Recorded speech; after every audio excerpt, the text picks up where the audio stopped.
PJ. Joseph വീണ്ടും മന്ത്രിയാകാനുള്ള സാധ്യത ഏറി. 14-ാം തീയതി ചേരുന്ന കേരള കോൺഗ്രസ് ജെ യോഗത്തിൽ തീരുമാനമുണ്ടാകുമെന്നാണ് സൂചന. എന്നാൽ വോട്ടെണ്ണലിന് ശേഷം ഉരുത്തിരിയുന്ന രാഷ്ട്രീയ സാഹചര്യങ്ങളായിരിക്കും നിർണായകമാവുക. പി.ജെ. ജോസഫിന് അനുകൂലമായ വിധി വന്നതോടെ രാജിവെക്കുമെന്ന് മോൻസ് ജോസഫ് പ്രഖ്യാപിച്ചു. മോൻസിന്റെ തീരുമാനമറിഞ്ഞ് ആദ്യമൊന്നും പ്രതികരിച്ചില്ലെങ്കിലും തിരിച്ചുവരവിന്റെ കാര്യത്തിൽ സഹപ്രവർത്തകരുമായി ആലോചിച്ച് തീരുമാനമെടുക്കാനാണ് പി.ജെ. ജോസഫ് ഉദ്ദേശിക്കുന്നത്. അതൊക്കെ സാവകാശമായിട്ട് ആലോചിച്ച് ചെയ്യുള്ളൂ.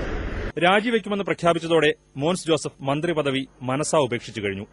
പൊതുമരാമത്ത് വകുപ്പിൽ വ്യാഴാഴ്ച മുതലുള്ള ജില്ലാതല അവലോകന യോഗങ്ങൾ മാറ്റിവെച്ച് തന്റെ തീരുമാനത്തിലെ ആത്മാർത്ഥത തെളിയിച്ചു. ഇത് ഒരു നിലപാടിന്റെ ഭാഗമാണ്. ഇത് കേരള കോൺഗ്രസ് പാർട്ടിയുടെ chairman Shri PJ. Joseph sir അദ്ദേഹം കുറ്റവിമുക്തനാക്കപ്പെട്ടു എന്ന് പറയുമ്പോൾ മന്ത്രിസ്ഥാനത്തേക്ക് അദ്ദേഹം തിരിച്ചുവരിക എന്നുള്ളത് പാർട്ടിയുടെ ആഗ്രഹമാണ്.